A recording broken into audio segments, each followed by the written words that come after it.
আসসালামু আলাইকুম। আশা করি সবাই ভালো আছেন। আলহামদুলিল্লাহ আমিও অনেক ভালো আছি। আজকে আপনাদের সাথে শেয়ার করব ডিমের কোরমার রেসিপি। প্রথমেই আমি পেঁয়াজগুলো ভালোভাবে ভেজে উঠিয়ে নিব পেঁয়াজ বেরেস্তা হিসেবে। এরপরে তেলে আমি দারচিনি, লবঙ্গ, জিরে আর তেজপাতা দিয়ে দিলাম।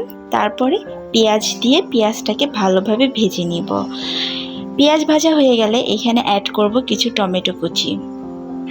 টমেটো কুচিটা হালকা একটু ভেজে নিয়ে আদা বাটা, রসুন বাটা, কাঁচামরিচ বাটা, জিরে এবং পেঁয়াজ বাটা দিয়ে ভালোভাবে এটাকে একটু ভেজে নিব, যাতে করে এটার কাঁচা স্মেলটা না থাকে। এরপরে আমি স্বাদ মতো লবণ অ্যাড করে দিলাম। অ্যাড করে দিয়ে মশলাটাকে একটু কষিয়ে নিব। আর এরপরে এখানে ভেজে রাখা ডিমগুলো এক এক করে দিয়ে দিব। দিয়ে এটাকে ভালোভাবে নেড়ে চেড়ে নিব কিছুক্ষণের জন্য। তারপরে পরিমাণ মতো দুধ দিয়ে দিলাম। আর এই দুধটা কিন্তু একদম পিওর গ্রামের দুধ। আপনারা যদি আরও একটু ঝোল রাখতে চান তাহলে পানি অ্যাড করতে পারেন। আর এটাকে স্বাদ বাড়ানোর জন্য হালকা একটু চিনি দিয়ে দিলাম। ব্যাস, রেডি হয়ে গেল ডিমের কোরমা। আর এখন আমি কিন্তু ডেকোরেশন করব। ডেকোরেশনের জন্য খুব বেশি কিছু করব না, জাস্ট যে আমি পেঁয়াজের বেরেস্তাগুলো ভেজে রেখেছিলাম সেটাই দিয়ে দিব।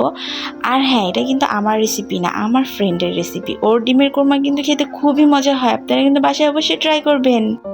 তারপর পেঁয়াজের বেরেস্তা আর একটু সস দিয়ে একদম লাল টুকটুকে বইয়ের মতো সাজিয়ে নিয়ে আপনাদের সামনে চলে আসলাম। ভিডিওটি ভালো লাগলে চ্যানেলটি অবশ্যই সাবস্ক্রাইব করবেন। Thank you.